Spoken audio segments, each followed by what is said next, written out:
Excellency, I am JJ from one of the leading media houses. Can you please tell us the situation which is happening more in Zimbabwean vari quarantined, especially vachikanzwa vakabva kuBotswana uko?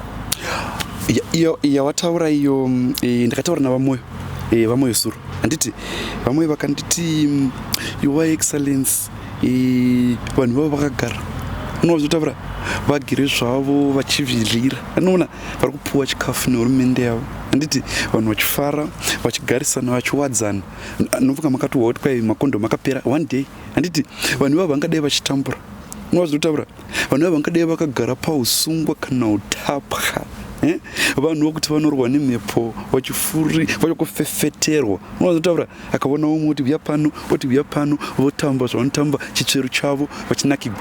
But we hear there are actually condom shortages. How is you and your government dealing with that? Takatoendisa mamwe takatobvudza ndikatoti ai unai ka shortage yaitika iyi handiti tingaita madisaster maviri epidemic nepandemic haibodosva handiti tikati aiwa sungai chimwe chatogona kusunga kare yatisingavoni iyi toigadzirira pamwe hatizivi iwe atiri kuindisa iwayo anoona ndotaura pamwe anotovharirawo iyo covid iyoyi saka takatoisa akawanda takatora ese matinorth matisouth tikati aiwa chingoisai pasenda ipapo kuti vanhu vazvigarirepo vachinakigwa what better integration.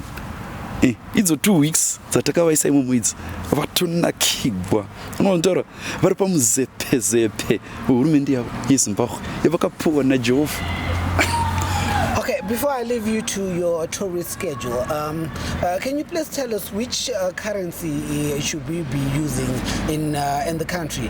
For example, there was an issue of Melo last week who wanted to get married using the rand currency. What's your comment on that? Melo ndobje.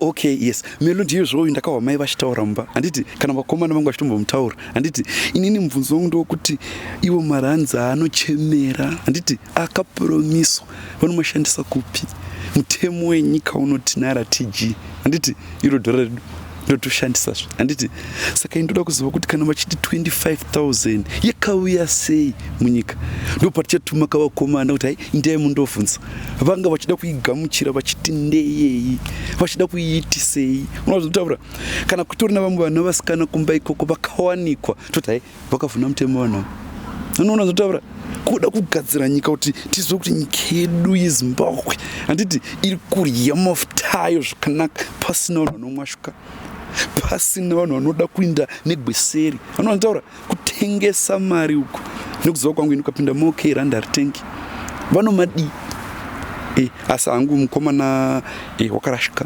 anotaura mukadzi unodiwa dai kangobhadhara muchivande handiti aiwa handisi kuti vanhu vakabhadhara muchivandezvo unongoda zvawako handiti ini kana mai vakati kodi wayakati ndikuendisa handiti ikandimaizvi tingadi asi wakangwarisa iwe very good unogona handiti thank you so urobe paripi zviya ndewadero wako mana ona right thank you.